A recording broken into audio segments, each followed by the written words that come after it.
Are you looking for a podcast about breaking your scrapper? Then you must be thinking of another podcast. Oh!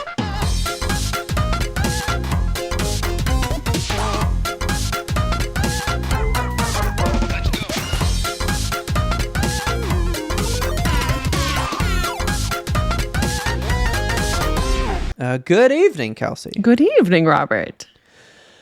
How you doing? I am so thirsty. We've been talking for like an hour already. Yeah, we have. I'm ready to crack into this. All right, let's crack into our final YMBToAP can of the year.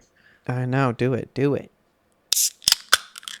I let you do yours first, then mine, because I want people to appreciate how different your microphone sounded in the last recording. Yeah, I need you guys to luxuriate in this buttery sound. Isolated that crack is going to be. Yes. Like, I just was like, yeah. I'm like, Kelsey's go first, then I'll do mine. Because I just want to have yours picked up all on its own. This is the first time since we started the podcast that we've been on. We're not even on the same mic, though, are we? No, we're on different mics. Because mine's like just barely newer than yours. Yeah, I mean... There's not much difference. I think yours is technically the next model because it's like the whatever plus. Yeah. But they sound it is identical. Legit a different mic though. Yeah. Yeah. I'm just happy.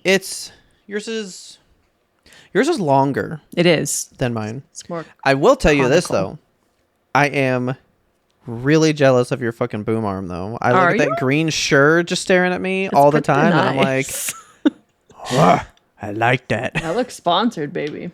Because this one is a blue one. So this is like the blue Yeti whatever one. But this was like clearance at Best Buy. It was just like, I happened to see it one day. I didn't even go to get it. It was like just a box that was this. And I was like, oh, fuck yeah, I'm leaving with that. Sometimes clearance shit is the best shit. I buy so much clearance shit. You know what? I'm going to get into that.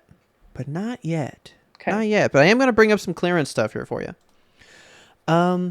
You always play weird tiny games. I do. I'm a little surprised you haven't played this weird tiny game. I think I know why. Or maybe you have played it. Have you played Balatro? I have watched Richard play it. He has sunk many hours into this game. He got very fixated on it for some time. I mean, it's pretty good. So here's the thing. I was looking to play like a small game. Like it was kind of late and I didn't want to get into like Ghost or anything big story, having to like pay attention or like, I walked into a cutscene. I was like, what can I do that's like arcadey, let's say. Like a little arcade game. Honestly, Ball Pit would have been perfect. Halls of Torment probably would have been perfect. Why haven't you played these games yet? I know, I suck.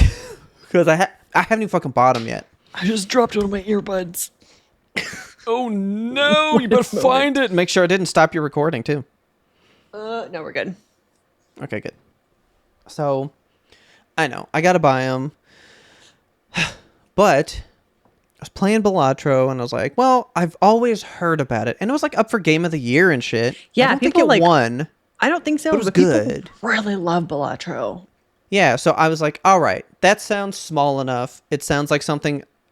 Since I don't know it, I could easily just dip right back out. You know, I was like, this is a perfect, just like, let's dip my toes real quick, waste the hour I want to waste, and then move on. Right? I turned it on, did really bad at first because I didn't understand it. I play another run because it is a roguelite game, so it's never the same. And then something felt weird. Something was off. And I was like, what's going on right now? And I'm realizing... The sun is coming up. Oh, no. In my window. Robert. And I went, oh, shit. I like Balatro. I was like, this is what happens. I like Balatro. I don't understand it's so good. Like, everyone I know who has started playing it has just been absolutely gripped with the spirit of these jokers. And I'm like, I don't really understand I don't know why I don't know why you don't like it, honestly. It's, like, actually too much for me. Like, I'm, like, on the verge of not liking it. Yeah, that's my worry, is that it's too much. Like, it seems like a game where surface level you could get into it, but you have to have a lot of knowledge in the game to progress effectively. Not even. It is a straight up, That's exactly why Richard loves it, because it's a min-max game. Yes, he Full is stop. Mr. Min-Maxer. That's his thing. Yeah.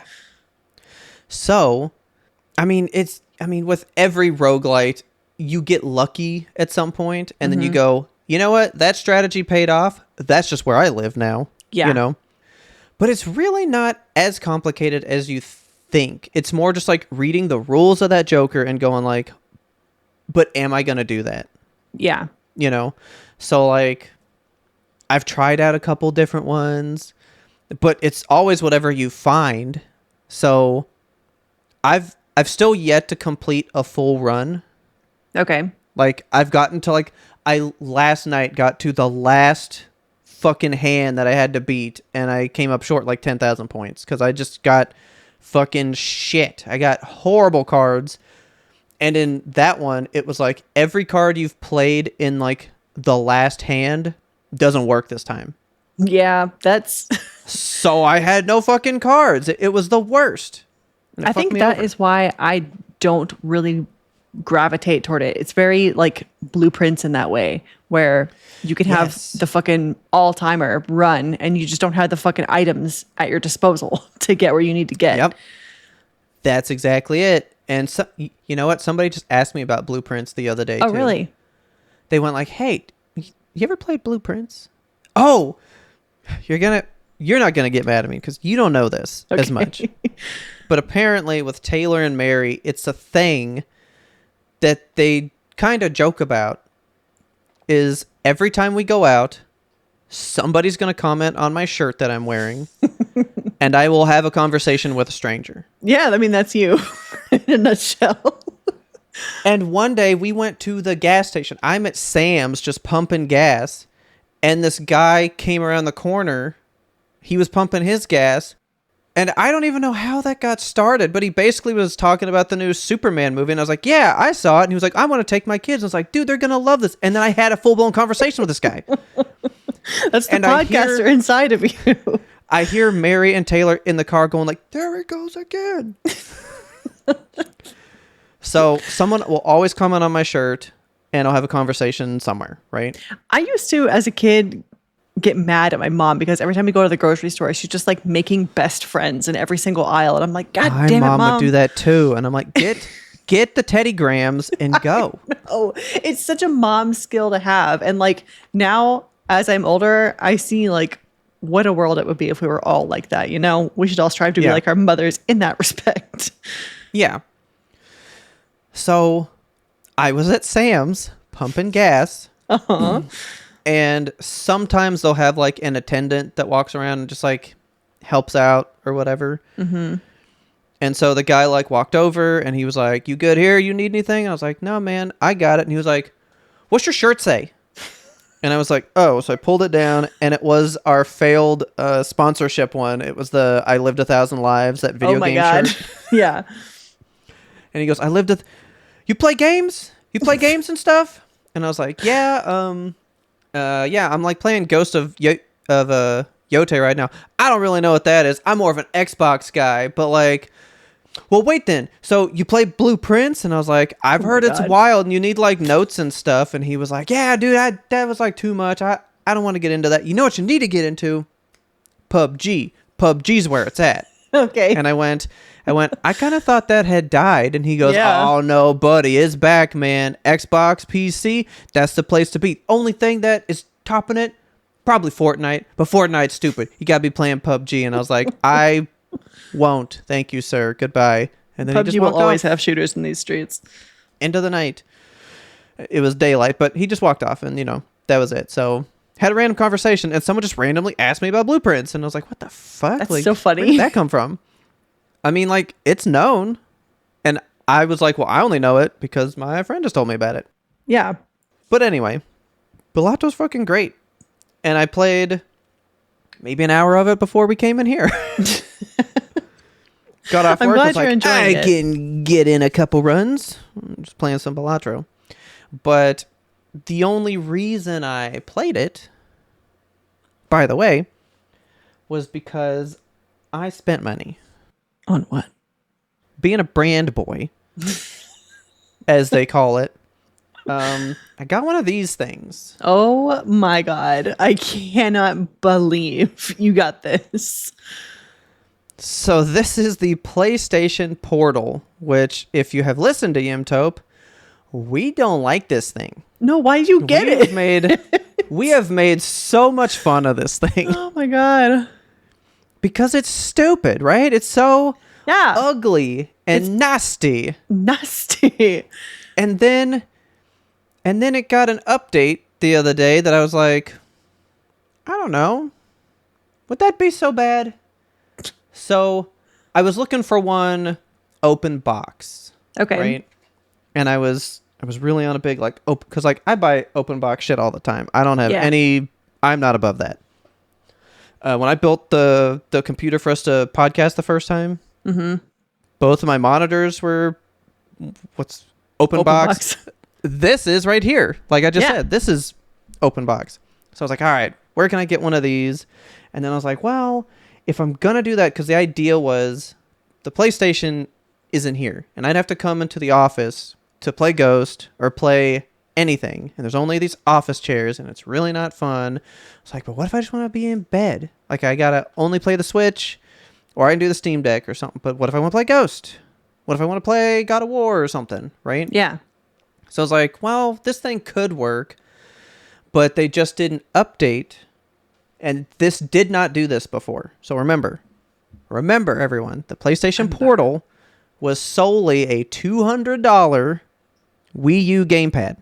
Yeah. The idea was you have to have a PS5, and this was just a mirrored screen of your TV and what the PlayStation was showing you. That's fucking crazy. Which we had said so many parents were going to go out there that Christmas, buy this $200 thing, go, I got my kids a PS5, and then it doesn't fucking work and does nothing. Yeah. You disappoint your children. You know that shit happened. That was 3 years ago. This thing is 3 years old. I didn't even realize this thing had existed for 3 years. That's so long. Way longer than I thought. I know. So they just did an update about a week ago that now it's a cloud streaming device. So this thing now does not require a PS5. You can technically just buy this, have a PlayStation Plus account, and stream like 2,500 different games. See, that's what they should have done from the beginning on the thing. Exactly. And now it's a device worth thinking about. Yes. So I was like, well, that's cool. But mainly I was like, I just want to be able to like play in bed because I hate having to get up and come in here and it's uncomfortable. What if I could just do that? So I was like, I'm going to get it. Because you know I hate cloud streaming. I hate that. Yeah. So what's the price point on it? Is $199? It is $200. Yes. And do you have to have a subscription to like the PS Cloud or something?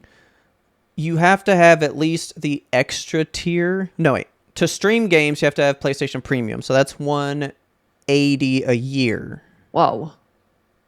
Okay. Which, I mean, it's really no different than Game Pass. But you just pay it. You can pay it monthly, but you do get the discount for the year. So I'm like a yearly person. Yeah. It just sounds so big when you say it all at once. It does. And I actually hate that number. And it is coming out of my account in 4 days. And I'm stressing it. But anyway, you know I don't like cloud streaming. I've tried cloud streaming. I've told you that I tried to play Pal World. Yes. Via cloud streaming, and I hated it. I didn't think it was fun. What were you streaming on? I was using my TV. So, I mean, technically, it's maybe not the best device to do it on. Yeah. But I remember doing cloud streaming on my Xbox One and trying out Halo 4, I think. And I was like, this is unplayable. I was like, I can't fucking shoot shit in this. This is the worst thing I've ever done. So I've written off cloud gaming. Did you buy the Stadia when that was a thing? You know, I can't remember. I feel like we did, but I don't think we have it. I bought it on its way out for like a collector's item kind of thing. Mm-hmm. Like I bought it like pretty much when the service died. So I never used that even. But remember the whole point of that was your controller synced to your Wi-Fi and it fed to the servers and back to your TV or whatever. Yes. It's the whole thing. So I was like, well, let's try this out. So I try it out. I might believe in cloud gaming. All right. This thing is impeccable. He's coming around, the Sony pony.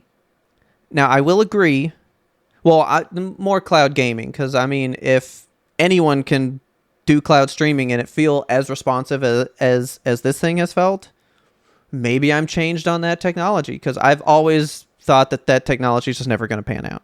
Yeah. And that's Xbox's like bread and butter. They were like, we're just going to make devices obsolete, just stream everything from us, like they're a Netflix. I might buy into that vision.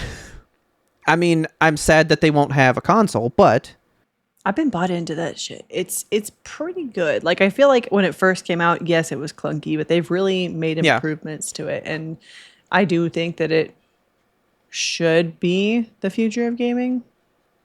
We shall see. Well, I mean, when you think about it, you could have a device that is so much less in memory because you don't have to download 200 gigabytes for that game. You literally just stream it. You don't have to wait for download times. You just turn that game on. Yeah. It's pretty neat. It sucks in that you probably don't own it. But that's the thing, though. Okay, so that's the thing this thing does. You can stream games that are on PlayStation Plus, or, and that's the beauty of what that update was, if you buy games, so like you don't need a PS5, but if you buy games and they are able to be streamed, you can just stream that game that you've purchased. So you do own it, but you just stream it and you don't have to download anything. Okay. So I have like 2 different libraries of space that I've been looking at, but I do sync it to my PlayStation as well and like let it turn on my PlayStation, and then I just mirror that here. Mm-hmm. I'm actually finding that mirroring or remoting into my console runs worse than the cloud streaming version. Really? Yeah. I actually have been playing Ghost on this in bed, and I'm like, well, the PlayStation's in the front room. I'll just do it that way. And I didn't really like it, so I turned it off, streamed the game, and I thought it ran better. Okay. So I just kind of stream it sometimes. But it works pretty good. The screen's pretty nice. Yeah, it is a nice little screen. It's a good size. It's pretty interesting. I get the Portal name now. It's because there's a portal, and then like you go into the game. I was like, that's kind of dumb. Okay. But so I wound up not getting that open box because I was like, it's like $30 off. That's not a big jump. Yeah. Right? I was like, but the earbuds, because I was like, well, I'm going to need some earbuds. So I bought the PlayStation ones. I got the PlayStation ones. They were like half price. I was like, oh, well, I'll do open box for fucking half price. You may as well get another pair of earbuds. Well, they're specific for that thing, you know? You it's a very nice them. little earbud, whatever. Dude, I am in bed with these earbuds in, playing nonstop all the time. It's literally That's awesome. I find that I am probably going to game more now that I have a handheld thing like this. Yes. I love handheld gaming so much. Yeah, dude. I don't get a lot of handheld playtime out of the consoles that I do have currently, which I think is probably why I haven't bought the Switch 2 yet, is because I don't do a lot of handheld gaming, despite the games I play being pretty conducive to hand holding. Yeah. That's my thing. The Steam Deck is so much heavier than this. It is, yes. This thing is so lightweight. It is so light. But it's because it's literally just a screen. There's nothing happening here. It's like a tablet with a controller on the side. Okay. There's no internals. Nothing's happening with it. So it can be lightweight. Yeah. I'm fully sold on this thing. And I'm getting a whole bunch of like Reddit like updates and stuff where people are like, is everyone else like really into the Portal right now? Like that update literally rolled out and Portals are selling like hotcakes right now. Like this is exactly like you said. If this was what it was when it came out, I probably would have had this 3 years ago. Yeah. But also 3 years ago, I had a dedicated gaming room, like a couch to play on. It was way more comfortable. I probably still would have been like, I don't really care. I'll go to the game room and play on my big fucking TV. Yeah. This is not as comfortable anymore. I'm now finding I just want to go to bed and sit with my little dude. Yeah, I just want to lay down with my little light handheld with some earbuds in. I don't bug anybody. I just do me, you know? But so that's how I came across Balatro, and I'm probably going to play I find games like that are better on this, because a slower paced game, you don't really need... I did try out some shooter game, and I was like, I don't really like how this feels still. I can't do like a fast reactive time type of game on a handheld. Yeah. It's for Animal Crossing, it's for Dredge, it's for simple, laid back. Yeah. Like, I'm not going to play Super Smash Brothers handheld. That's fucking weird. People playing Overwatch on the Switch are fucking insane. Ew, what are you doing? Ugh, nasty. So, anyway, I fucking bought a Portal, treated myself towards the end of the year. I was like, you know what? I'm just going to fucking, like, why not? Why not? I'm just going to go ahead and get this thing. And I didn't think I'd like it as much as I do. Like, I thought I would think it's neat and I might fall out of it, but like, the little charge base is like on my nightstand, so I can just go, all right, time to go to bed. And then I just play games. Very good. Oh, and I was like, well, I got to put it through its paces. So I took it to work. Okay. Attached it to the Wi-Fi, and I made it connect to my home console and played Ghost at work for a little bit, and it was flawless. It was so smooth. Actually incredible, being so far from your console and still being able to connect proper, because I was worried about that. Yeah. Well, you know, of course I did plenty of research before I pulled the trigger. Yeah. And one guy, I mean, like, he lives in the UK, but he was like, I had to go to Germany for a work trip. Of course, my console's back in, you know, foggy old London town or whatever. Yeah. And this was before the cloud update rolled out, though. Oh. So he could only sync it to his console. And he went to Germany, so another country, and he said he was just on the hotel Wi-Fi playing his games, and it was great. That's so weird. And as soon as I saw that, I went, yeah, I think I'm into that. Conceptually, I understand that the cloud is everywhere, but in practice, I don't trust it. I just don't understand it. It's weird, but the idea that I can turn Spider-Man 2 on and swing while I'm at work is very appealing to me. Yeah, I can feel that. So, I got a Portal, and I'm saying it's not that bad. But real quick, before I move on, I haven't beaten Ghost. I know that we aren't going to have many more shows this year, so I won't be able to tell you guys a whole bunch of stuff on the show. So look forward to Discord updates, I guess. But I did want to tell you this. I don't care about spoilers. It's a fucking 90-hour game. Like, you guys aren't going to get there, or you're not interested in getting there. Who gives a shit? Mm-hmm. Playing this one mission. Okay, horse has not died, by the way. Horse is good. Hamura is still good. And the wolf that follows me around, I named Kiba. Do you know what that means in Japanese? I do not. You're going to love what I named this fucking wolf, because Kiba means fang in Japanese. So my wolf's name is Fang, which was funny to me. Perfect. So everyone's still alive. I'm cool there. But then I go do this one mission, and I was like, man, this mission, like, they're trying to set me up for something, because, like, they keep doing the camera in very dramatic ways, and they keep doing all this stuff. And then you come across, like, a chest somewhere, and it has the symbol from part 1 on it. Okay. And I went, uh-oh, what's that mean? So basically, at the end of part 1, Jin, the main character from that one, he turns against the samurai because he doesn't follow their code, and he becomes ostracized by his whole family, and he's on the run for the rest of his life. Mm-hmm. Well, I guess he fled Tsushima at that time, and nobody knows where he wound up. Well, I guess he wound up on the shores of Ezo here in this place, and he lived out the rest of his days here. And he became what they call the first shinobi. Like, the shinobi as it exists is because of what he developed as skills from that game. Man, that's cool.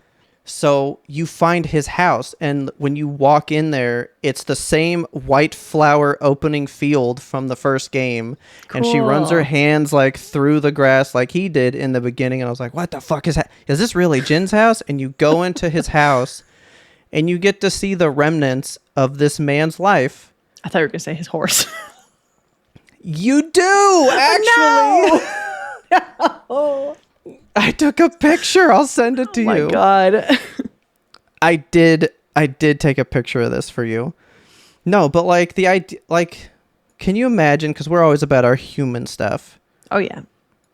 Growing up a certain way, having your family turn against you, leaving your mark on a whole other part of the world, and nobody knows who, what, or why, or what this man was. But he literally shaped an entire way of fighting and like whatever they have that exists today, but nobody knows where it came from. Yeah. And you just stumbled upon this house that has all this history in it, but like nobody really knows, but we know. Yeah, you know, because we were there. Him. So actually, I do need to save this picture and send it in here because his fucking horse's saddle from the first game is in the house, and it has all the arrows in it still from when his horse got shot to shit. Fuck. And the bloody handprint from when he told him goodbye is still on the saddle. I hate that. It was a lot. So, and they play the theme from the first game, and it was just like super respectful. Like if you had played that game and all that stuff, it was a good tribute because like people really liked the first game. Yeah. And I remember liking the game. I don't remember really loving Jin that much. I guess he's like the greatest shit ever. I'm way more about Atsu, the girl from this one. She's fucking phenomenal. I love her. But like one old saddle covered in dust. But and cobwebs. You zoom in it, his handprint's on the saddle, and there's 2 arrows in the side with just like blood coming out of them. So that's how your horse had died in the first game. God. So you find that like he was collecting like armor and swords and weapons for an inevitable war that would come or whatever, and then you wind up finding his grave, and it has the symbol from part 1 on it. Oh. And I made a point to go into photo mode and like sculpt a photo, so I'll send you this photo here. Because I was like, this is actually crazy fucking cool. That is really cool. So that's a tree that's not in this game. It was only a tree, and those leaves were in the first game. So like everything about this makes you remember everything you did, you know, whenever you played that game 5 years ago or whatever. Yeah. It was just a really cool mission, and they treated it so well, and they paid him like such respect, even though like this character has no idea who that is. You kind of find out that there's a girl from the first one that maybe he came here and got married to. Oh. And lived this like nice life and stuff, and it was really cool. And I teared up a little bit, and I thought, man, like, I told you this is a game that knows it's a game. Yeah. And they're like, hey, we know you spent tens of hours playing this world with us before, so like for all of you that were here, you know, here's a little something. Like here's like a little bit of a closure for this guy, because like we don't know. Easter egg, you know, it's so nice when the developers pay attention and they're like, here's something for the big fans. And this is a skippable mission. This isn't a main thing, so you could not play this. That's you know? Nuts. But if you played the first game and you missed this, you'd be pissed. Yeah, for sure. This was great. So I'm rocking his sword from part 1 as my secondary, and then hers from this one. Do you like to like make your character truly your own? Like mix and match outfits and stuff? For me, I'm like, well, canon, this was her outfit. She'd be wearing this. I wear like the one outfit the whole game. I'm super weird. Like her hat, you can tell that her hat was designed as the hat. Yeah. Because in every cutscene, the whole thing is it's one of those like really like long big ones like this. Yeah, the big triangle but it's broken right here. Yeah. But when she is always talking to the camera, her eye always lets one eye show through. Like, you can tell it was designed to have that hat on. Yeah. Like, they sculpted every movement for that hat, for how that would look. So I always leave it on the original, like the first time around. The as intended setting. I have to do it the first time. And then every time after, I'm like, okay, giant dragonfly on my head, fucking this thing in my back, and I mix it up. But, and I'm getting a lot of like, this should be game of the year battles, and people going like, it didn't fucking do anything. It's just another good game. But what did it do? And I'm like, why are we so weird with sequels? How come for it to be a part 2, it can't be a refined version? It has to be an entirely different play style, different everything, and now it's worthy to be a part 2. Why do we do that? I don't know. It makes me mad, and I'm angry about it. She should get her flowers, you know? Yeah, that was a really cool Easter egg. I thought I'd tell you about it, but great, you brought up the horse, because I forgot. I wasn't even going to tell you about the fucking horse, but I saw that saddle, and that's when I was like, oh, fuck, that's Sora's saddle, dude. I rode him for so long. I loved him. That poor Make horse. me relive this horse. So, Ghost is really good. I would love to tell you guys what I think fully, but I will not be beating it before we talk to you guys the final time, so I'll let you know, but man, this game's fucking rad. It's so good. That's good shit.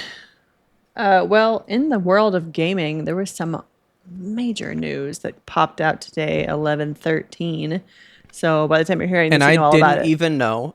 But I didn't even know. Heard shit about it. I'm so excited to tell him everything that I know. So let's break down not only the Steam machine, but the whole suite of Steam hardware that got released today, because they released 4 things, which is Jesus Christ. Okay. Nuts. So Steam machine. It's the newest iteration on it's Steam's entry really into the console wars, because yes, they have the Steam Deck, and that is like, you know, a good handheld machine. It competes well with the Switch 2, but it's not in the same space as the Switch or the Switch 2. Like, it's not a direct competitor. It's just like, and here's something you can play your computer games with. Because Mary really wanted one when Baldur's Gate 3 came out, because she was like, I could play Baldur's Gate on the go. And I went, yeah, but if you play it even on medium settings, it says this battery lasts about 45 minutes. Yeah, so I totally see that. That's not comparable to at least 3 hours of Switch gaming, you know? Yes. So now the Steam machine, this is 6 times the horsepower of a Steam Deck. That's dope, but can I just say how good a name that is as well? The fucking Steam machine. I love it. It's so I kind of digging that. Yeah, Richard and I were making up a song about it earlier. It's fantastic. Okay. Oh, I can't wait to hear that. So the Steam machine, they're going to have 2 models at launch, which I think is great. But I was shocked by the specs on the models. So base model is going to be your 512 gigabyte NVMe SSD card. Okay. And then the other one, the big model, whole 2 terabytes. That's a big fucking difference. You're talking half a terabyte to 2? Yes. That's a 4 times jump. I know. I was like, where's the middle ground, guys? But the thing with the Steam stuff is they're always like hyper upgradable. So everything on this console is going to be like, you can crack it open and tinker with it. You could add in more stuff if you want. You can go in there and like swap out the hard drives and do whatever you want with it. That is the beauty of Steam as a company. They did that with the Steam Deck. Like, you can customize it if you know enough to like get in there and do your own thing. But this one is way more easy because you can literally just like pop off the stuff and boom, you're inside of it. Yeah, okay. I saw like a GIF or something earlier. I guess it's like a magnetic cover plate. So they were like just swapping out different designs on the front. So I'd imagine you just pull that little grill off, inside the console you go. Yeah, it's like right almost there. Almost like a Raspberry Pi? Kind of, yeah. Like, it's very accessible. Like, if you know anything at all about gaming, you can get in there and just be like, I want to change stuff. Okay. All right. So I'm seeing the vision. All right. I'll talk more about that pop-offable face in a minute. but Okay. I do want to zero in on more specs for you because you're a specs guy. So it's 4K gaming Yes. at 60 Okay. FPS with, Beautiful. you're going to have to tell me what this one means. FSR. That's like their FSR is like it's super sampling stuff. Is that the foveated? Okay, yeah. So that's Fidelity FX Super Resolution, which is basically the whole deep learning super sampling. Okay. Sorry, these are the words that I know. It's like DLSS, yeah, deep learning super sampling, where Yeah, okay. it renders internally. So the system works not as hard. It goes, I'm only going to render this at 720 because it's easier for me horsepower wise. Mm-hmm. But through this, it's going to upscale it through AI to 4K, and you almost can't tell the difference. Okay. So it like beats up the machine like it's running 720, but you still get the quality and look of a 4K game. It's fucking great. It's phenomenal. Very nice. Okay, so cool. Yeah, it's got that. And then we have, this is like the weird verbiage they keep using is it's a discrete semi-custom AMD desktop. So I don't know what that means. Like you said, it's basically just a little computer.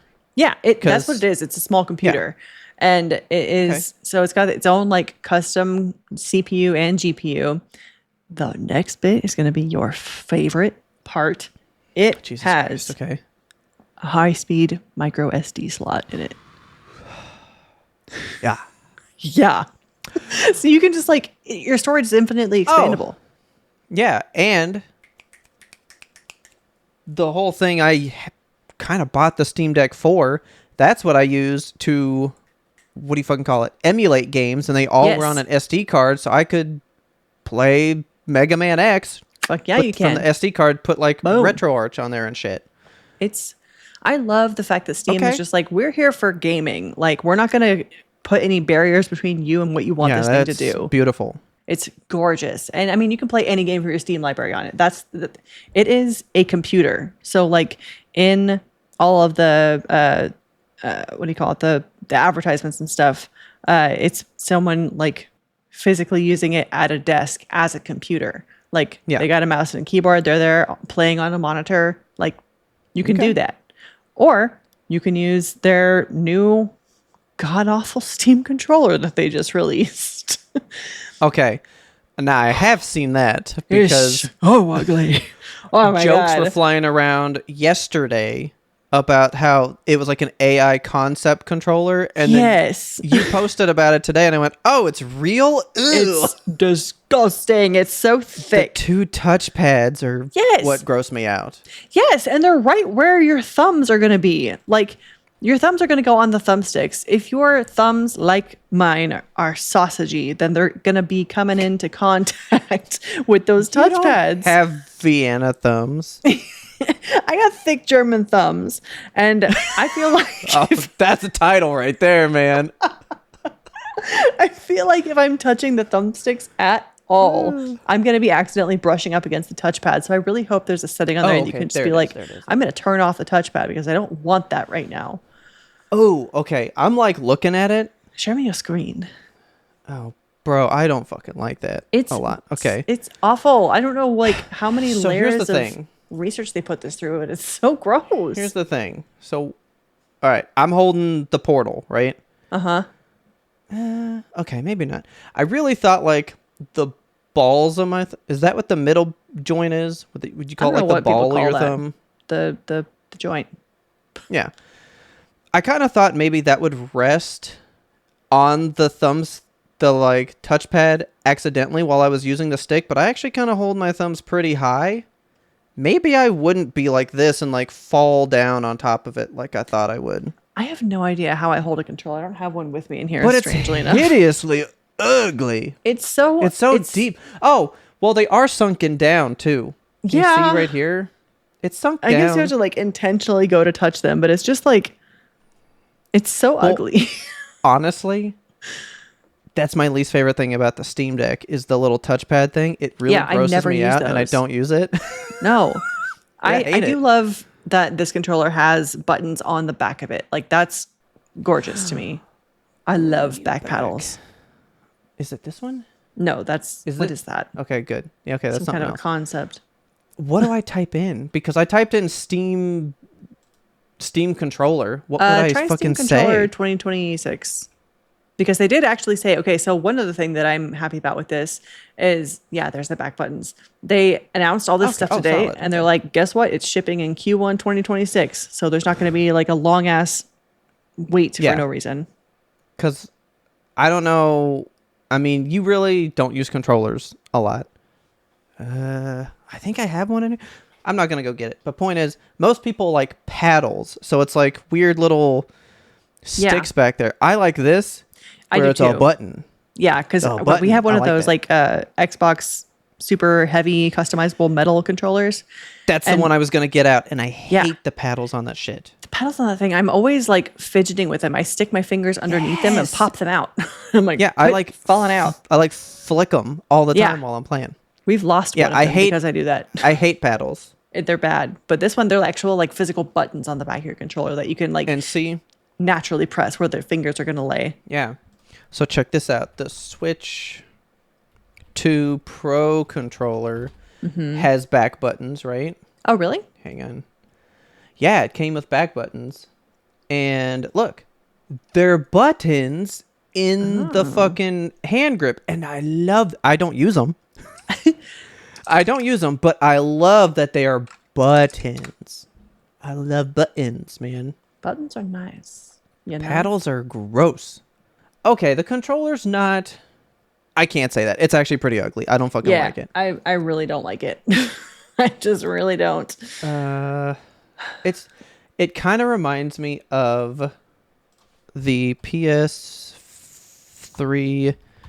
Boomerang controller. Yes. Do you remember this thing? I do. When this was a whole fucking joke, but it was prototyped. It looks so uncomfortable to hold. It's giving me PS3 Boomerang controller vibes. Yeah. I don't like that. I don't like that.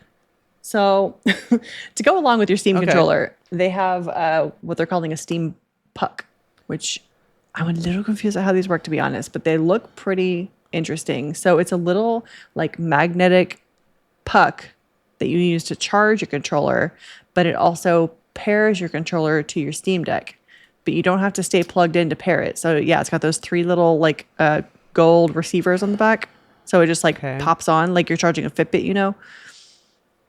Well, so funny. The charging dock that I bought for the Portal here, it has a USB-C in there, but I put this dongle in. So it has a forever dongle in the back so that it just wirelessly charges when you put it on that thing because it's got the 3 connectors.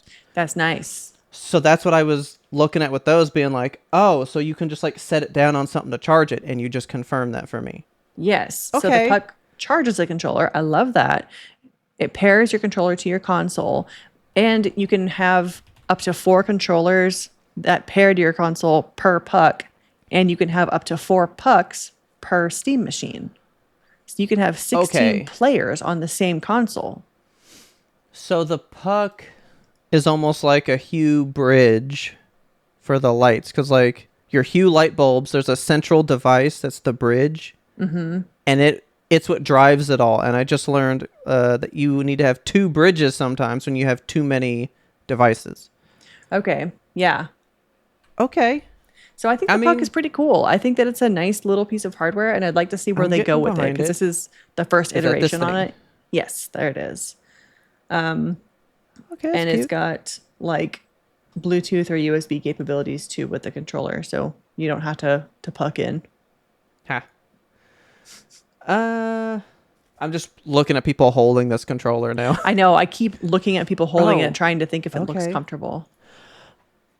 Okay, wait. So it's not like a battery pack. Like you would still have to plug it into that USB-C up top for it to sit on it to charge it. But you can just like then take it off, but not unplug. I would just leave it plugged into the cord all the time and walk away, and then get a satisfying like when I want to charge it. Is what I would do. So you could. I wonder. That seems kind of weird now. I think it works like a battery pack almost. So like you can charge that it would while you're be playing with it. Super legit. Yeah. So like if you want to pop it off of the USB, I see. Yeah, you can unplug it, attach it to your controller, and play while it's charging.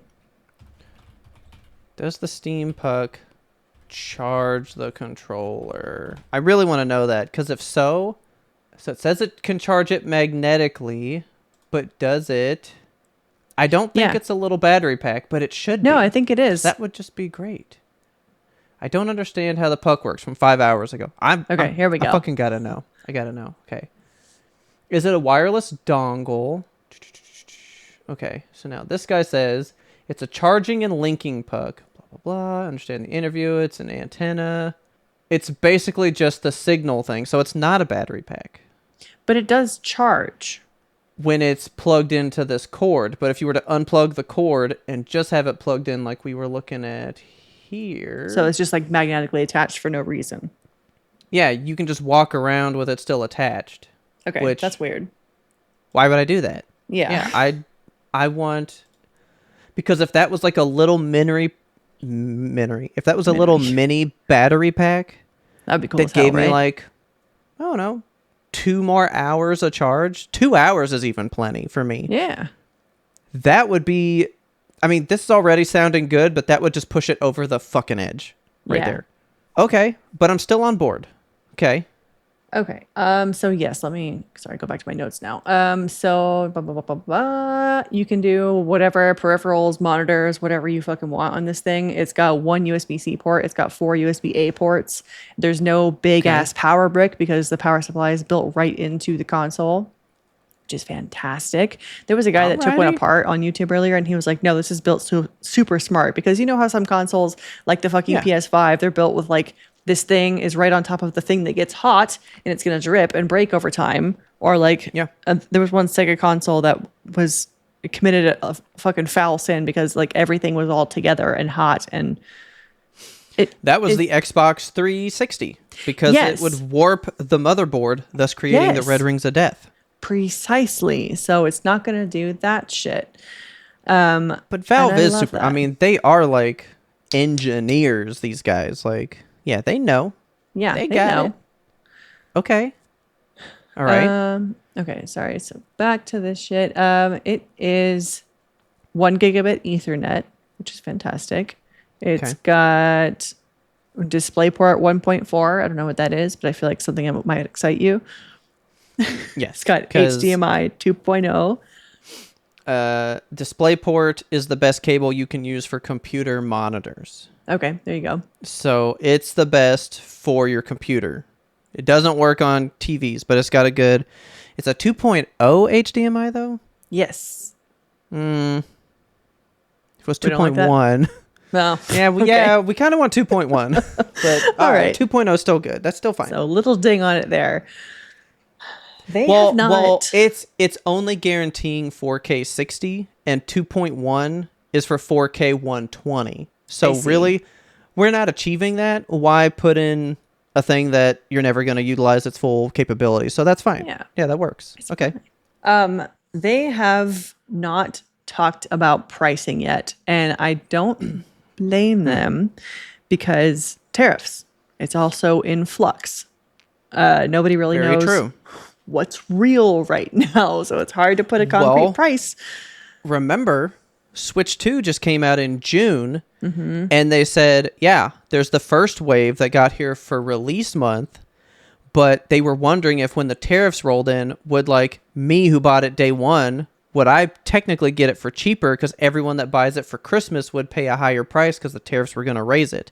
Yes. They did say no, it's going to stay the same price. So they are just eating that cost. So good on Nintendo. It's a one plus for them. But isn't that wild that a tariff was going to make it more expensive randomly in the course of 2 months' time? Yeah. So I don't blame them. I mean, there's still... I wouldn't do that. We've got another like 3 to 4 months before this thing is on the shelves. I say on the shelves. I don't think it's going to be physically on shelves anywhere. You're probably going to have to buy it through Steam, and it'll be shipped to you. Yeah. Just like the Steam Deck. Okay. Just like the Steam Deck. So the Steam Deck itself currently retails, there's 400 for the base model and 650 for the amped up model. Yeah. People at Valve have been talking two different camps. So they've kept saying they're repeating that they want it to be affordable, which yes, you want your product to be affordable, but they also keep saying we're pricing it like a PC because it is a PC. Fair. PCs are not super affordable when you're talking about the gaming space, because why, when I could just buy a PSP, a new PS Portal, that is $200 for cloud gaming. I have access to like my PlayStation stuff and, you know, whatever's in the cloud.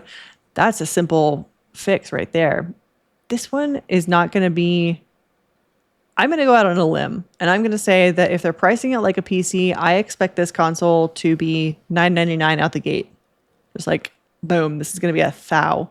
Damn, I was shooting 500. I really hope that it's going to be, I hope they prove me wrong, because I want this to be so widespread, so successful that this is like the new console for everyone. I want more people to experience the world of PC gaming at their fingertips. Like, it shouldn't be a cost barrier to entry for people to have PC gaming. I think there's so many games available on Steam, like so many.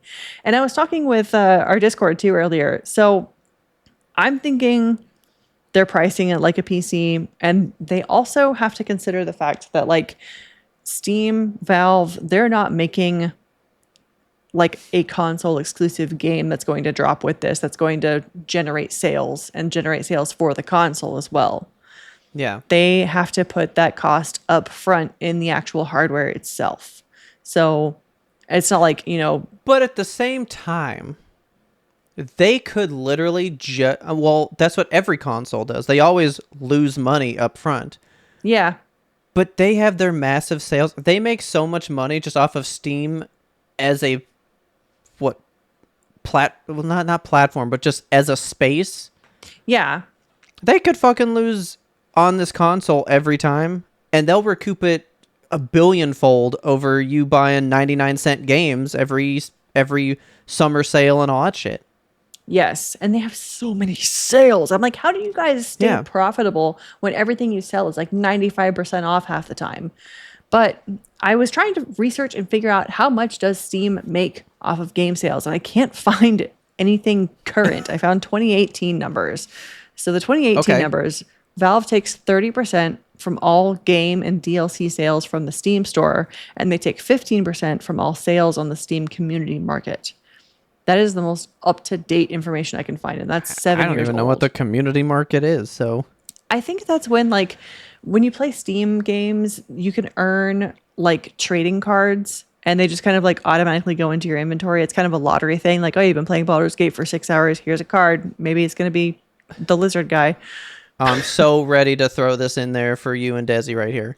So it's like Gaia clothing and stuff, like the digital marketplace that they had in there. Like, you could get like a fedora for your person, but then you could sell it to another person because not everybody was getting that item. Yeah, kind of. Like, whenever I go and play, you know, Terraria for 900 hours, I'm going to get the same fucking guide trading card like 600 times. So I can just like go sell those, and they sell for like a penny.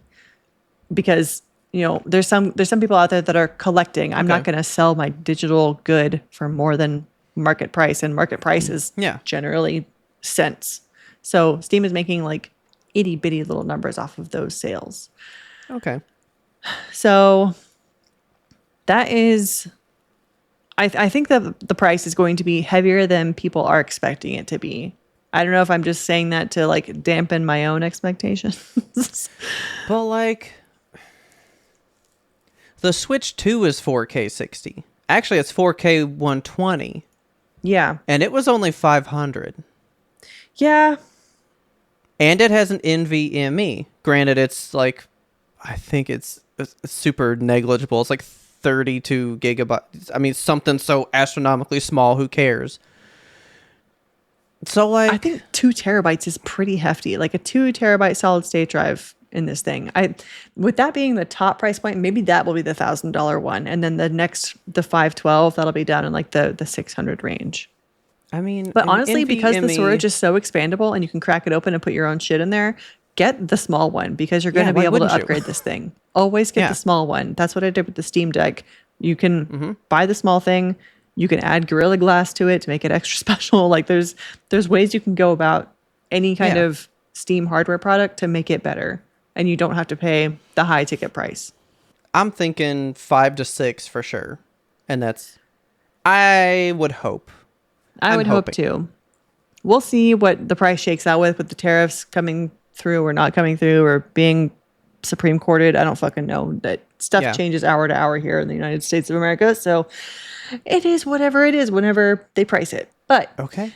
just All on the looks of it real quick, it's a very cute console. It is Oh, yeah. I haven't cubular. looked at one. And I love a cube. It is so cubic. It's got these little LEDs on the front, like an LED strip. And whenever you're installing a game, it'll be like your loading bar. Fuck yeah. I love that. You can program Sorry, it. that was visceral. Fuck yeah. Fuck yeah. It's got 17 individually addressable RGB LEDs for system status and customizability. So you can go in there and program them to do a little fucking light show for you. You can do whatever you want with them bad boys.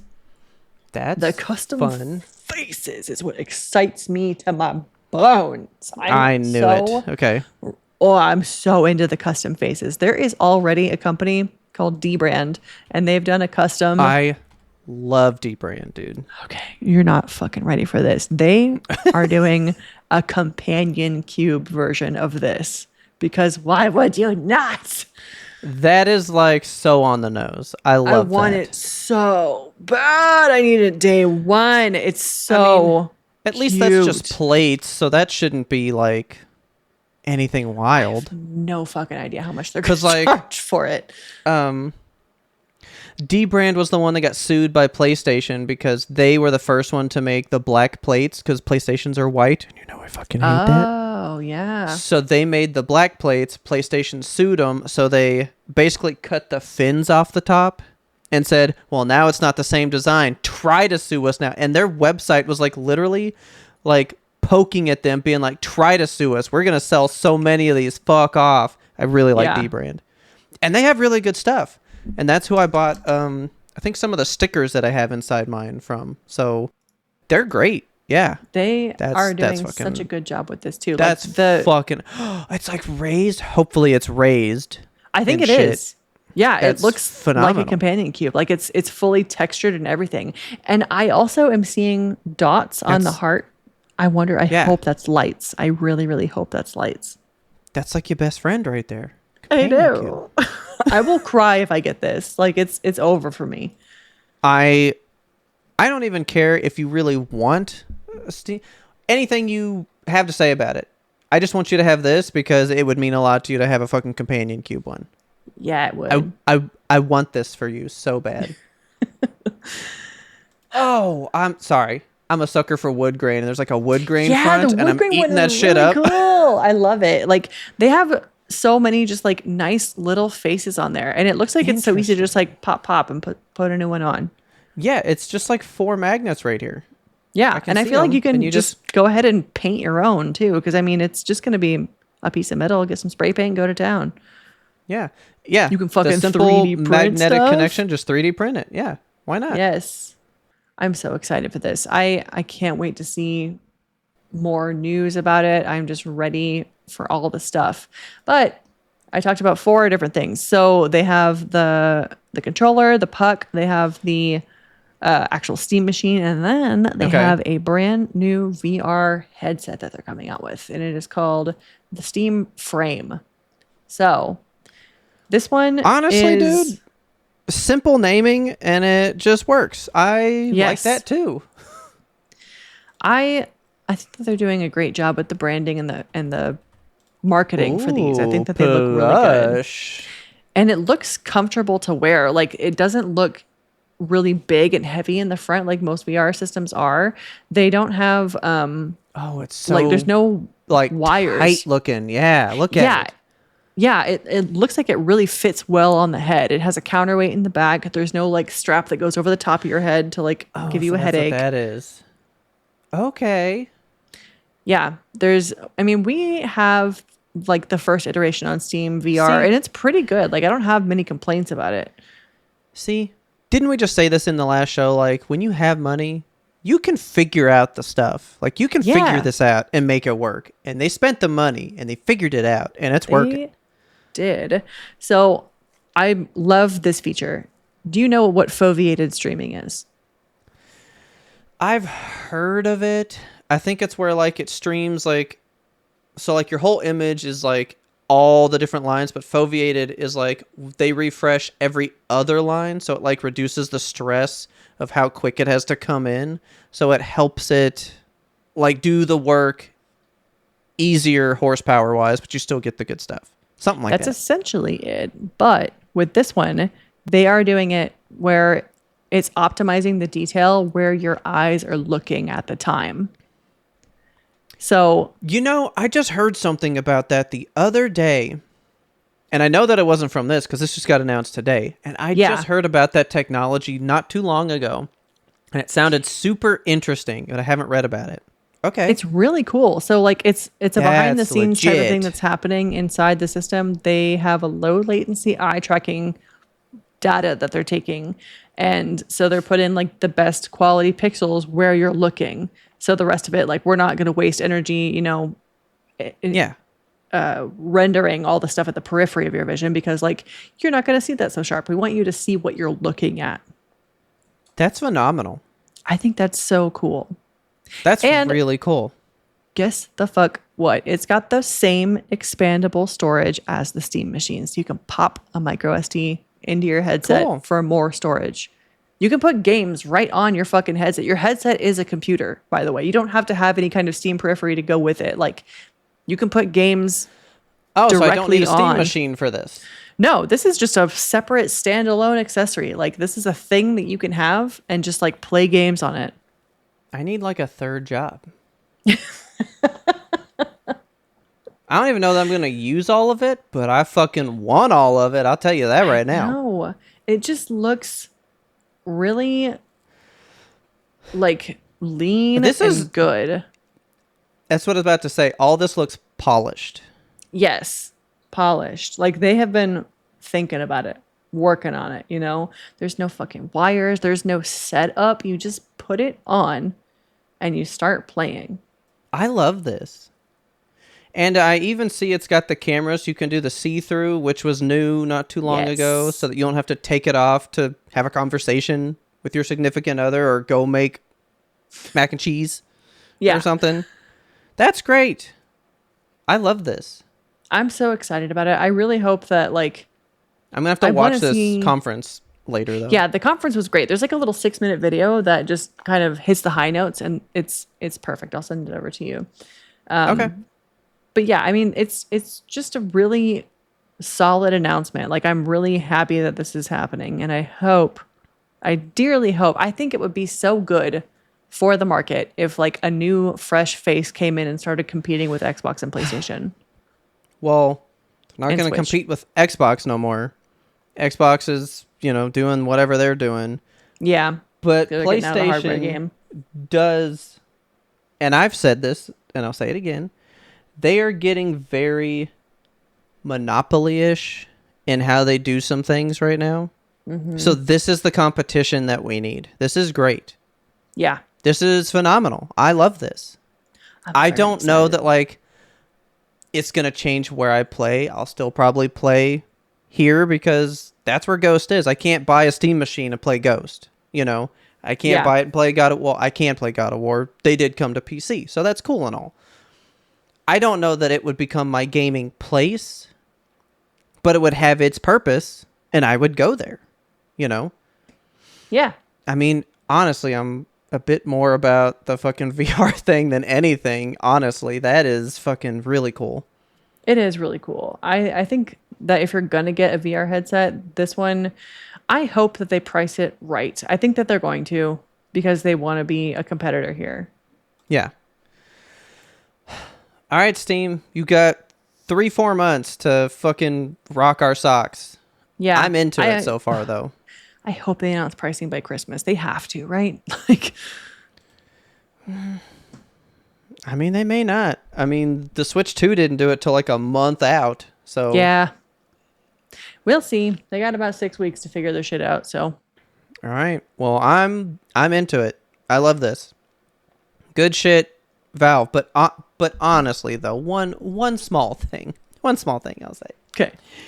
If you're gonna do this, you should make a fucking proprietary game, and you should do Half-Life 3, and you would sell infinity of these things. Imagine. I guarantee you that if they said Half-Life 3 was coming out on this thing, I would have one day one. Hands down, I would have one day one. I would eat that shit up. Portal 3 day one? You know I'm fucking there. I'll be there. Like, you guys could... You went hard here. You could go way harder. Yeah. And I want that. So, okay.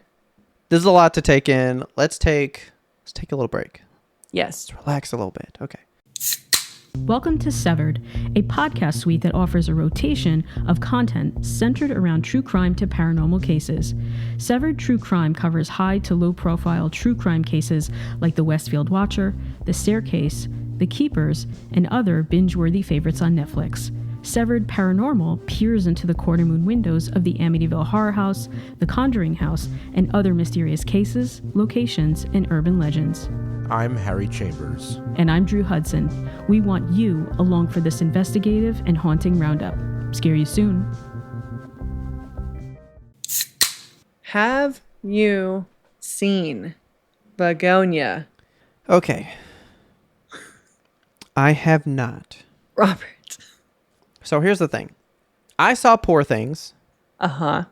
And I loved Poor Things. I do. I loved it. I wanted it to win Best Picture that year. I do think it's phenomenal. I didn't see Kinds of Kindness. I think that was the second one she did with him. But everybody loved that movie. So, like, I know it's good. It was playing in such few select places. I haven't just made a point to go seek out Begonia. But I am not, like, averse to seeing it in any way. Put it on your list. Put it high on your list. It was a ride. So I haven't seen Poor Things. I haven't seen Kinds of Kindness.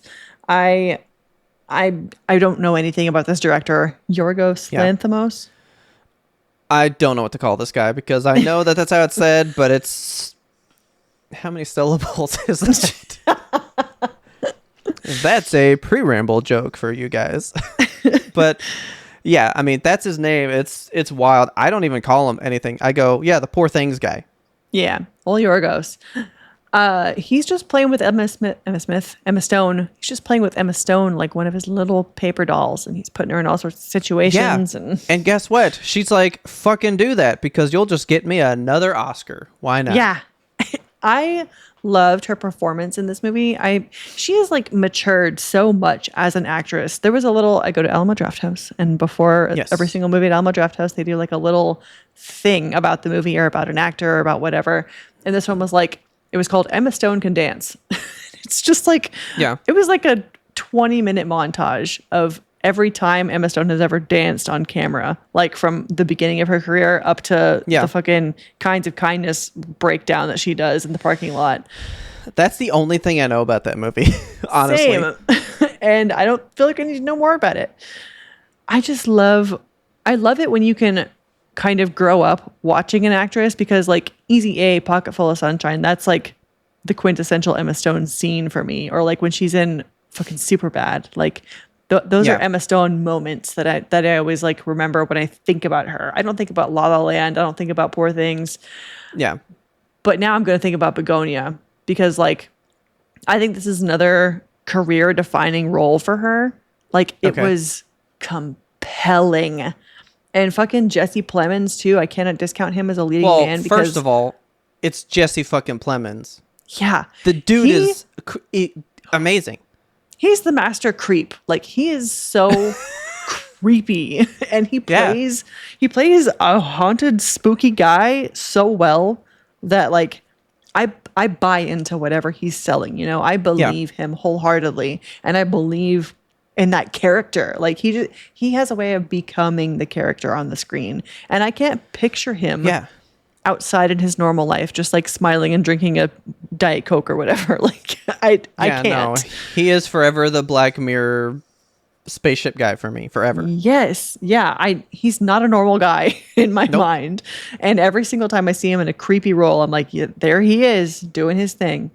So he does that in this movie, and he does it just to perfection. Well, like every single character in this movie, like it's mostly Jesse Plemons and Emma Stone, but there's like a third guy. I don't know him as an actor. I didn't recognize his face.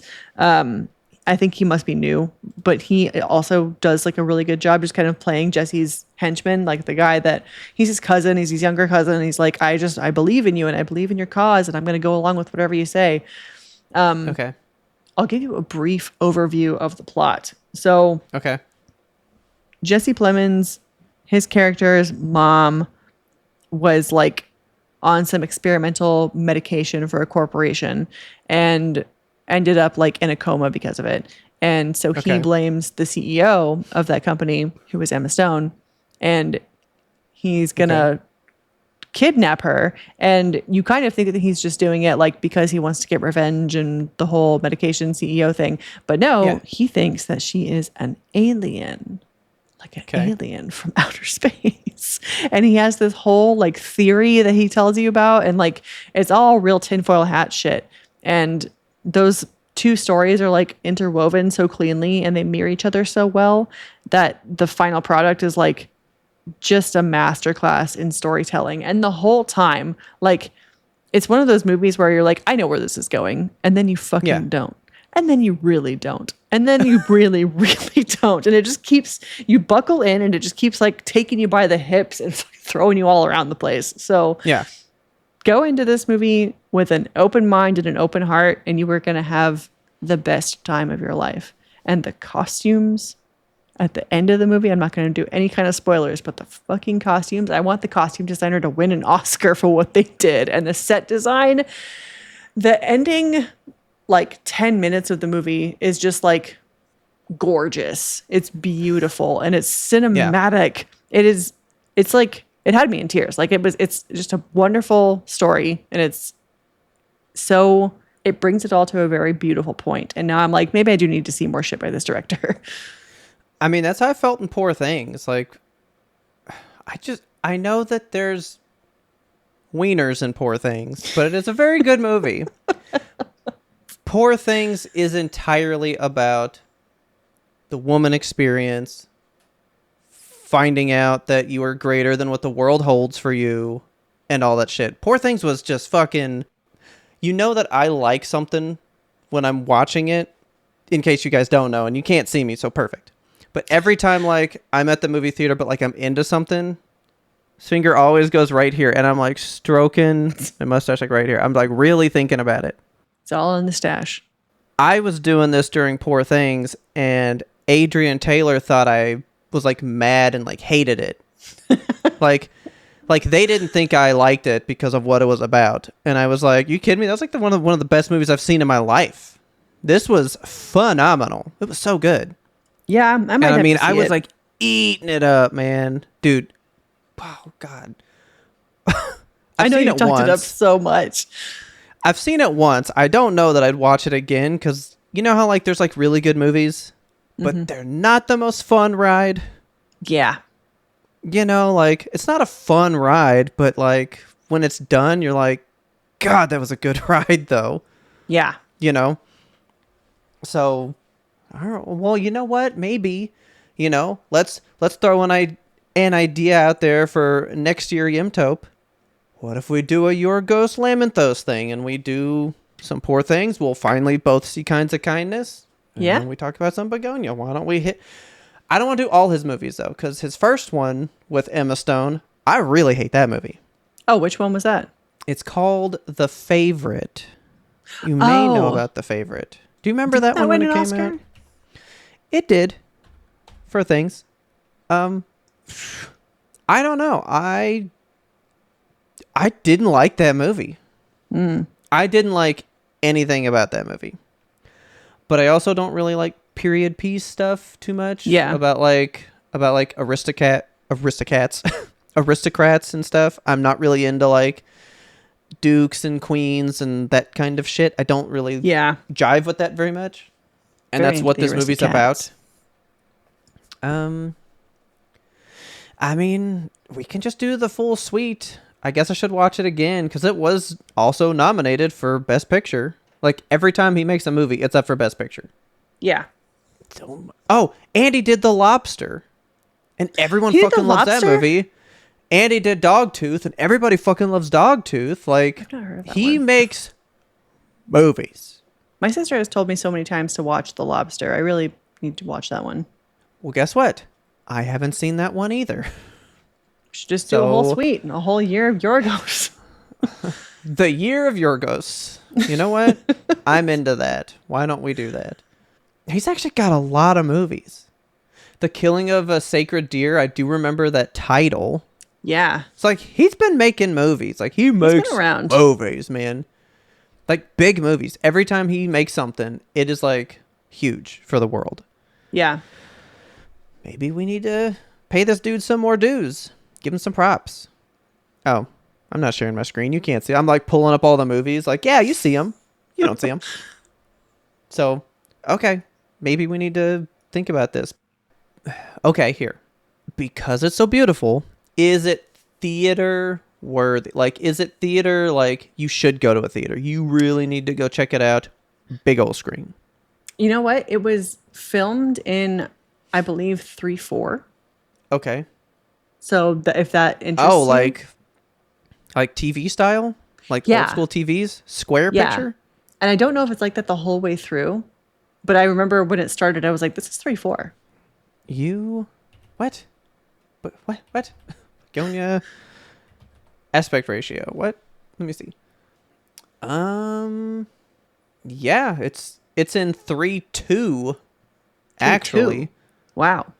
I think it's in that the whole time because it Yeah. just says that was the specific chosen ratio for Begonia, mirroring traditional 35 millimeter film cameras. Okay. Yeah. I feel like there was a couple scenes I where did they not might know have, that. Yeah. What? It's definitely jarring because I was like, this is just like a gimmick and they're going to go out of this aspect ratio halfway through or something. But Jesse Plemons is so skinny. I know he got skinny for this role. I don't know if he's Weird. been skinny. I don't know. I don't keep up with him outside of, whatever I'm watching at the time. That is, I didn't know that because very few movies do that, and a lot of them have been doing it as of late. When we went to trivia last, there was a category. They always do a movie category where they show you a clip, and it was films that deliberately change aspect ratios partway through for effect. Yeah. So they had like certain scenes where a movie would suddenly go like super letterbox, or it would go to a 3:4 or whatever. It was very cool. It's like Robert would love this shit. Sinners was in there. 'Cause Saltburn was in 4:3. You never told me that. I You didn't notice. like that movie enough. You were like, I didn't look at it long enough. I was too busy looking at the man drinking semen from a tub. I gotta watch it one day still. You I just don't. I gotta do it though. I gotta do it. I have to expose myself. Okay. I don't know. It being a 4:3, I'm like, is it movie theater though? It only has 2 show times a day. Like, it's already not widely released, so like you gotta kind of go find this movie. Yeah, you got to seek it out. I enjoyed it in the theater because some of the scenes, I think honestly, it is a theater movie. So if you can get to a theater, you should do it. I'm gonna find a way to do it. I just want to know because I did love Poor Things. I really did. Dude, this guy's busting out a movie a year. Poor Things was 23, Kinds of Kindness 24, Begonia 25. You kidding me? He's on a 3 on a years, tear. 3 bangers. All right. Cool. Well, I also saw a movie that I wanted to say was also fantastic. Oh, good. Now this is not specifically tied to this, but I'm telling you what to think about it. Okay. You ever heard of a little guy named Dave Filoni? He I walks love into Mr. the Dave world Filoni. and he goes, let's make Star Wars something unique again. Let's find the thing that makes it interesting and go in. Our favorite little Okay. cowboy. There you go. So now you get a guy named Dan Trachtenberg, right? He goes, remember when Predator was cool? You think you guys might let me play with it? And now all of a sudden everything, because this is his third Predator movie that he's done, by the way. Wow. So And he did all Prey? three that he's done, he did Prey, which was the thing that like revitalized it. Mm-hmm. He did Predator Killer of Killers, which was the animated anthology one that I just watched not too long ago. Okay. Which was pretty good. And then he just did Predator Badlands that just came out. That movie fucks, dude. It is so good. But it's the thing that you like. It's exactly the thing that you like. What do you like? What do you know about Predator? In a nutshell, let's say. I know they click. Okay. Have you ever wondered what their home planet is like? You ever wondered what their family dynamics are like? I feel like most people don't ask that question. Yeah. Let me give you the opening 10 minutes. Sorry, guys. Spoilers. But, like, whatever. It's like the first 10 minutes. It's not like... I mean, it was shocking. So you get Deck. He's our main Predator guy. And then it's his older brother. They're fighting and stuff. Everything is spoken in Predator language, so it's all subtitled. Which, by the way, if you watch interviews, the guy that plays Deck spoke that shit. He literally you sent me some of those. Speaks it. It's nuts. That's crazy. Yes. So the whole thing is, Deck is considered the weakest Yautja. That's what that race is called, I guess. They're the Yautjas. So he's like the weakest one. And he's always been made fun of. His dad doesn't like him. He has nothing to do with him. But his brother's like a big, strong guy. So, you know, he looks up to his brother. He's always trying to prove himself to his brother. And he goes, okay, I'm ready to do my trophy to prove myself into the clan. So you know how they go invisible? They do the little cloaky thing. You have to earn those. So what you do is you basically do like a 300 style thing. You have to pick a trophy. So something you're going to go kill. You go off planet to kill it. You either come home with it or you don't come home at all. Okay. Very 300 style. So his brother's like, all right, pick your thing and we'll go from there. And he's like, what's this one? And he goes, we don't fuck with that one. Even Dad's scared of this one. So we're not going to do that one. And he goes, well, since I'm considered the weakest, I'm going to come back with the strongest. And you're like, all right, he's just going to prove himself. Things are cool. And then they hear a ship coming in. So they're like, oh, who's coming up to this little cave we're in right now? So they go outside and it's their dad. So Dad steps off the thing. So he's this old, grizzled Predator and stuff. And he goes, I told you to get rid of him. What is he doing here? And you're like, what the fuck's going on? And he's like, I told you, we cull the weakest of us. We don't keep the weak links in the chain. And then he just throws this device over on him and it pulls our guy down with like electronic chains or whatever. And he goes, I told you to kill him today. And if you want to stay part of the clan, you'll do it right now. Fuck. And he hands the brother a sword and goes, kill him in front of me right now. So the big brother goes over to the little brother and they were just having a conversation about how the little brother like saved his life when they were younger. Like something happened and he saved him and he goes, I've never forgotten that. That's why I have to look out for you now and you can't do this big challenge. So like the expressions are kind of crazy. Like you can see he feels betrayed and he's like kind of pleading with his eyes like, you're going to fucking kill me? Like my own brother's going to kill me. He's like, oh my God. Then he's freaking out and he can't move. And so the big brother is kind of just like staring at him. And then he looks at the dad and he swings the sword and breaks the device, presses this button on his armor that like pulls him into the ship. The doors close. And then the big brother and the dad start fighting. So they're going all crazy. Dad chops off the big brother's arm. And then he's crawling back to the ship. And I guess the arm that he cut off has like the controls on it or whatever. So the dad like picks up the big brother. You see that he's picked up his arm and he like presses the buttons real quick. And he just says, bring home your trophy. And then the dad slices his fucking head off and he's just holding it up to the little brother while he flies away. And then it fucking started. Oh my God. That's the opening. That's a lot. That's a lot. But like, kind of like a Dave Filoni, why would we ever dig into what daily life is like on the planet for these guys. Yeah, Why would we like do their that? customs and shit. Yeah, why would we do that? But this guy's doing that. You know, he's That's like what makes really a story- digging in. Yeah, he's what makes a story, digging like, into this deep. culture. Breathes life into the people, the creatures. But so he lands on his planet. He gets out, fights like a couple things. He climbs to the top of this mountain and sees this big planet that he's on, and then it fucking title drops. Nice. Like 20 minutes in. My God. The director is a big time fucking gamer. So this movie is just a video game. It's literally a video game. You can feel like what their levels are, where all the influences come in. He's like, oh yeah, Monster Hunter's my thing. So there's a lot of like Monster Hunter in here. Okay. There's like a lot of this franchise. And he's like, actually, after I did the pre-screening, a friend of mine called me and he went, you motherfucker, you play too many games. And he was like, why? And he goes, you did the thing. He had all of his upgrades in the beginning. You made him lose all of them, and now he's building them back up again. And he goes, did I do that? And that's what happens. Made a little Metroidvania. Like, it's such a video game of That's a movie. funny. It was phenomenal. It was really good. Kind of a cliffhanger by the end. So you're like, oh shit, well, what's next? You would love the tease for what's next. I'll tell you after the show. Okay. But I felt like everything really worked.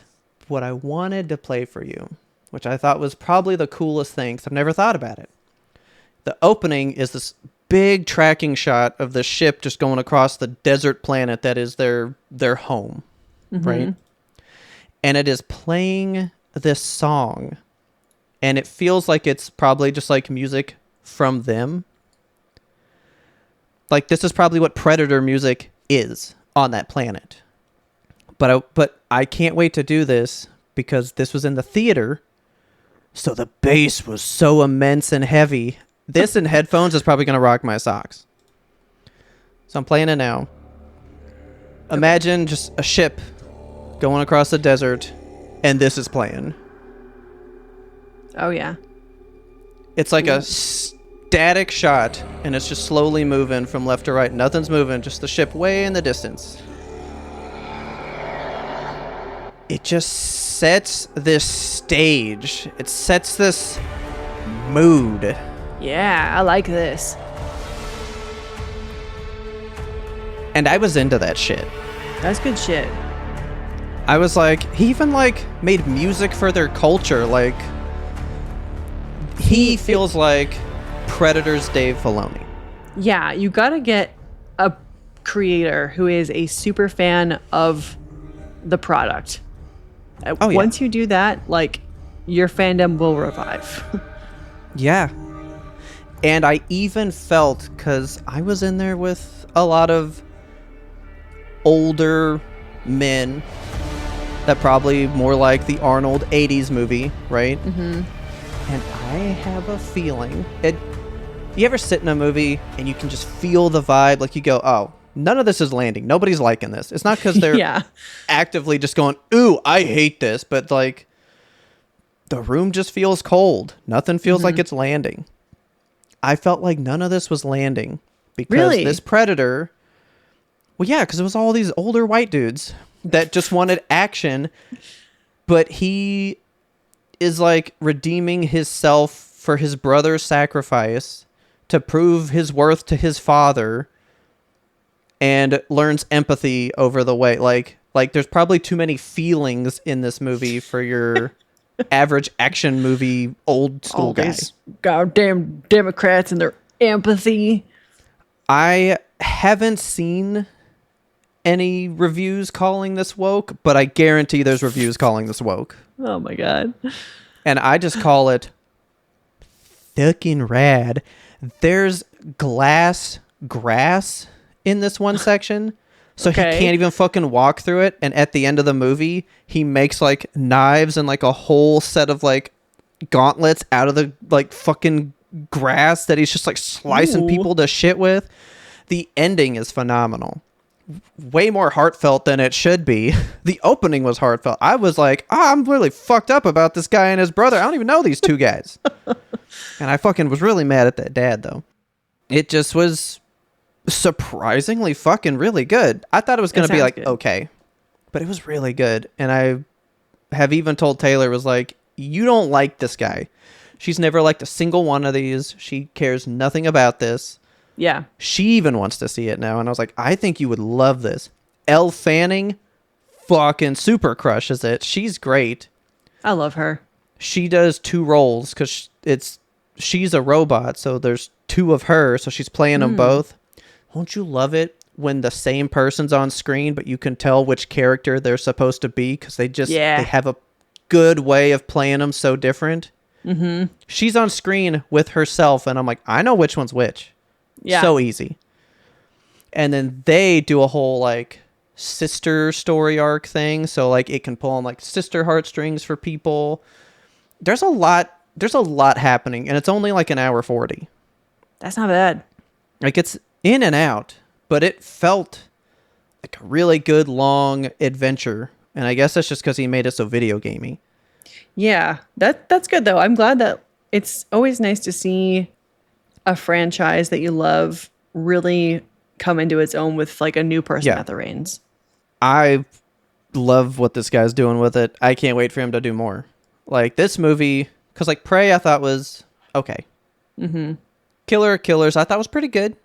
Gave me like some Primal vibes a little bit. It was nice. Yeah. But this one just like really set it apart. And I just need more about this Predator, this Deck guy. He's fucking cool. I want to see what he comes into. And I was telling this lady at work, I'm just going to go ahead and note it here because I feel like it should be noted. There was a lot of outcry against this movie when it was first, like the trailers dropped, because the Predator looked too black. Okay. And I feel like that was just an homage because everybody that's ever been in the suit and played this guy has been a black man. Okay. The original guy that played this, he was. Like, I feel like that's just history of what this character kind of is in filmmaking as well. Yeah. I just thought it was great. I would totally see it again. I actually tried to see it again already. So I don't know if you want to see this in theaters. I don't know that you would be like, I want to see a nice alien movie, although you just saw an alien movie, kind of. I did. But I saw somebody that was like, have you ever gotten the thing that you've been wanting again? She was like, this was like an 80s medieval fantasy type movie. Like old school, like this felt 80s. It felt good. I loved it. I thought it was great. Awesome. So if you guys want to check it out, it's pretty good. I put the song in this. I'm going to fucking do it. I don't give a shit anymore. Do it. Yeah, you guys can listen. I'm going to crank it up during that part too. Just fucking come for us, copywriters. So, yeah. But I think that's going to round out our year. This is it. This is your last official numbered episode for the year. Yes, and we will still be here, of course, every single Monday. We're bringing you guys some fresh interludes. I'm really excited about all of these, to be honest. We're going to have some good stuff. We got some mysteries. We got some action movies. We got some Star Wars in there. We got some timely stuff. Like, we got stuff that just happened. Like, trust me. We think about you guys. It's not just about us. Think about you. In fact, it's never about us. It's just about you because you're awesome. We love you. But yeah, I mean, literally, rest of the year, totally good. I think you guys are going to like what's coming up. I think we even had some surprises. Yes. We both were even surprised by some. It's just good stuff. If you want hints on what is going to be coming up, I think you should join the Discord because we're going to be talking about it in there. Oh, yeah. I need episode discussion to be popping off every single week with everything that we're releasing for you guys. You guys don't even know how much work went into these because we even changed some of these like last minute all the time. We did. Oh my gosh. We always be doing stuff. It's been an event trying to get all this put together, but hey, we're doing it. We did it for you. And yes, that is a wrap on YMBToAP 2025.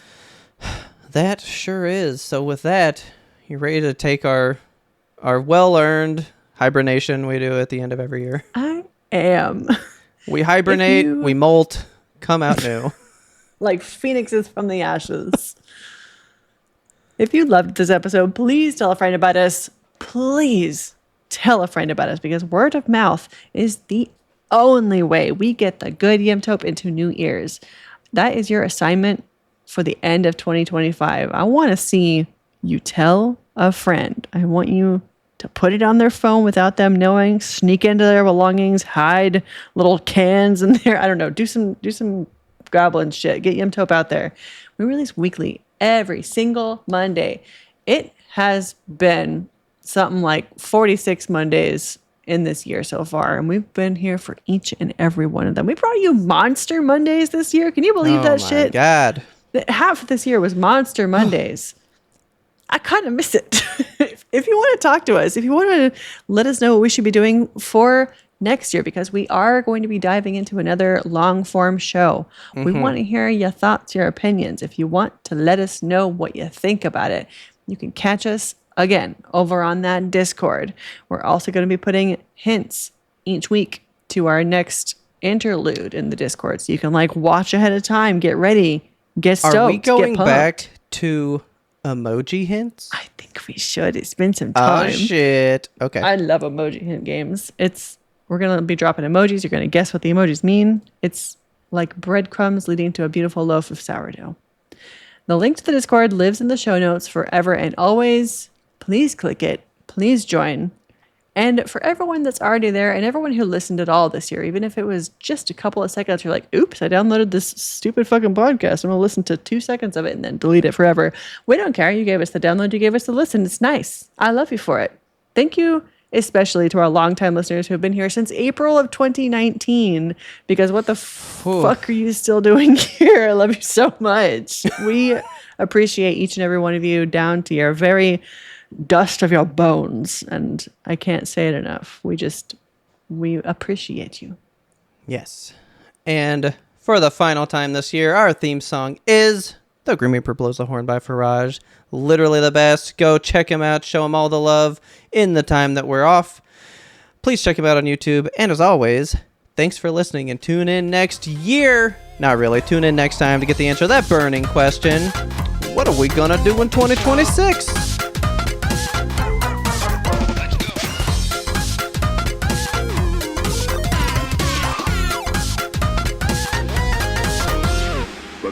One more important sound we wanted you to hear. I bet it's on me for the last one. Yep. It's on you, not on. But yeah, I know there's a Springsteen one, but like, I know even less about Bruce Springsteen. I don't feel like I know too much about the guy. I would like to know more about him. I don't want to know shit about Springsteen. The guy who looks like young Gene Wilder, who plays that angry chef on TV. Him. Oh, okay. I don't know. I know the guy's face. Yeah. That's it. Yeah. I go the bear. Yeah, the bear. We were just talking about we were just talking about a guy last night, and I was like, "Oh, is that the bear?" And they were like, "Who?" And I was like, "Well, the show's called. He's like a chef. It's called Bear. I don't know. Bear. I don't know. He's the bear. Yeah.